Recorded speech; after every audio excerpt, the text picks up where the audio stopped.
क्यों कैंसिल होना चाहिए बीपीएससी का एग्जाम? देखिए, सबसे बड़ी बात ये है कि आयोग के द्वारा जो बोला गया है, बस उसी का बात का हम जवाब देना चाहेंगे, ठीक है?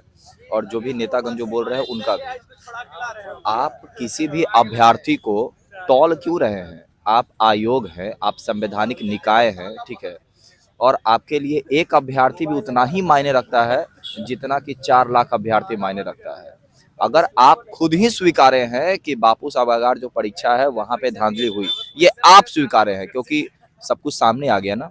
कारण क्या है कि हमारे ही कुछ जो छात्र है, वो किसी भी हालत से बाहर आए, मोबाइल लेकर के अंदर गए और बहुत सारा बवाल हुआ, कुछ फुटेज सामने आया, तो आप स्वीकार लिए। लेकिन जिसका फुटेज सामने नहीं आएगा, आप नहीं स्वीकारिएगा। अरे 30+ सेंटर पे संदेह वाली बात हम आपको दिए हैं, जांच कराए हैं आप, कराए हैं तो आप ही ना जानते हैं कि कितना सत्य, कितना उसमें सत्यता है। सामने रखिएगा तो सारा दूध का दूध पानी का पानी हो जाए, लेकिन कराना नहीं चाह रहे आप लोग। क्यों? क्योंकि 4 तारीख वाला सुरूर सवाल है कि आज एग्जामिनेशन ले ही लेना है किसी हालत में, बाद में ये लोग क्या ही कर लेगा। सच बात है, क्या ही कर लेंगे, क्योंकि इसी इसी हालत में है। और रही बात ये कि 12,000 18,000 अभ्यर्थी और 4 लाख अभ्यर्थी, तौलने का कोई तुक ही नहीं है, ठीक है? आप बार बार फंसते जा रहे हैं, एग्जामिनेशन ले रहे हैं। आप बोले कि नॉर्मलाइजेशन के लिए मैंने विज्ञप्ति दिया ही नहीं था, तो नॉर्मलाइजेशन क्यों लागू करूंगा? बिल्कुल सही बात, बिल्कुल सही बात। लेकिन कंफ्यूजन में रखे हम लोग को लाठी पड़वा दिए।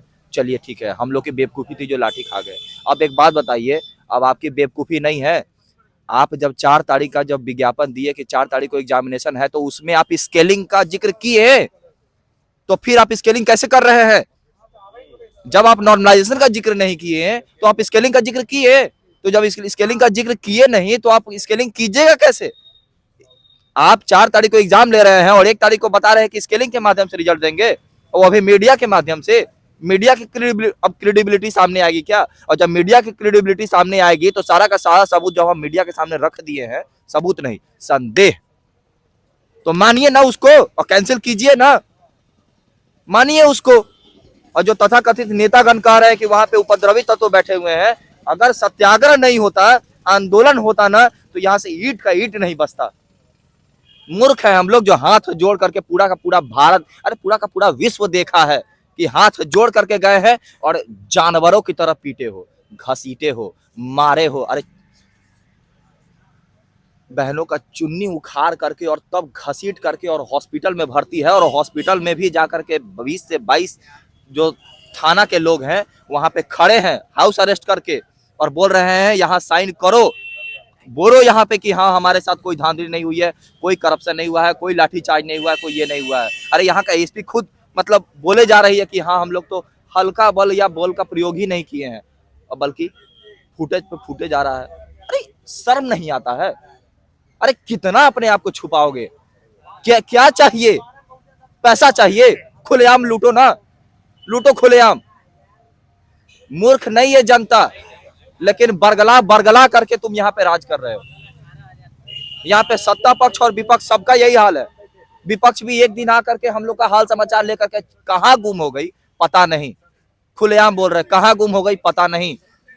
और अगर कुछ नेतागण भले अपना राजनीति चमका रहे हो, लेकिन हमारे लिए खड़े हैं तो हमारे हैं वो, बात खत्म। अगर हमारे लिए है तो हमारे हैं वो, हम किसी भी राजनेता की तरफ से नहीं है, केवल छात्र हैं। दोबारा हमको देखिएगा भी नहीं आप लोग। हो सकता है कि आप ही लोग डिटेन करवा लें, चल सकता है, संभव है। लेकिन एक बात ध्यान रखिएगा, झूठ नहीं बोलेंगे हम। यहाँ पे 18 तारीख से है, 18 तारीख से यहीं पे है, ठीक है? री एग्जामिनेशन लेकर के जाएंगे, और नहीं तो बस सीधा सीधा ये वर्डिक्ट निकाल दे कि नहीं होने वाला है, चाहे मरते मरते मर जाओ। एक तो मर ही गया है, चले जाएंगे। वही जैसे कि बीपीएससी आयोग के लिए सभी बच्चे एक बराबर होने चाहिए, तो ये री एग्जाम हो रहा है तो सभी का होना चाहिए, सिर्फ एक सेंटर वाले बच्चों का क्यों हो रहा है ये तो आयोग ही बता पाएगी।